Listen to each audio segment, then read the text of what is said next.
எனக்கு என்னுடைய அம்மா சொல்லி இருந்தாங்க, உன்னுடைய வலியை நீ உணர்ந்தியானால் நீ உயிரோடு இருக்க தகுதியானவள்.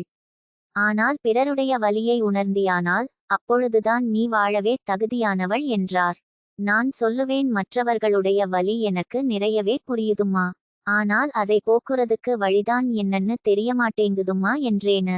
அடிப்பட்டதால் வலி இருக்குறவங்களுக்கு அதை போக்குற வழியை தெய்வம் கொடுக்குறது போல, மற்றவர்களுடைய வலியை மனதால் உணர்ந்திருக்கிற உனக்கும் அதை போக்குகிற வழியையும் ஒருநாள் நிச்சயமாக கொடுப்பார்.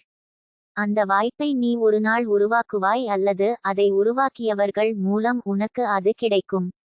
அந்த சரியான வாய்ப்புக்கான தேடுதலோடு மட்டும் பொறுமையாய் காத்திரு என்றார்.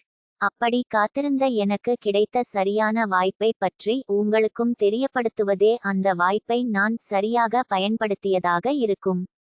அந்த பெரிய வாய்ப்பு இவ்வளவு எளிதான வாய்ப்பா இருக்கும்னு நான் நினைச்சே பார்க்கலைங்க. தமிழ்நாட்டவரால் உருவாக்கப்பட்ட accessindia.com என்ற ஆன்லைன் கம்பெனியில் ஆன்லைனிலோ ஆஃப்லைனிலோ இப்பொழுது நாம் பக்கத்து கடைகளில் வாங்கும் அதே பொருள்களை இவர்களிடம் வாங்குவதோடு அதை மற்றவர்களுக்கும் விளம்பரப்படுத்தி அவர்களையும் அதிலேயே வாங்க செய்வதால் விளம்பரதாரர்களுக்கு இணையாக நாமும் நம்முடைய சந்ததியின் வாழ்க்கையையும் உயர்த்த முடிவதோடு மற்றவர்களுடைய சந்ததியின் வாழ்வையும் உயர்த்தி அவர்கள் வலியையும் போக்கும் வாய்ப்பாக இது இருக்கிறது. மற்றவர்களுடைய வலியை போக்க இப்படிப்பட்ட வழி இருப்பதை இதை அவர்களுக்கு பகிர்ந்தாவது தெரியப்படுத்துங்களேன்.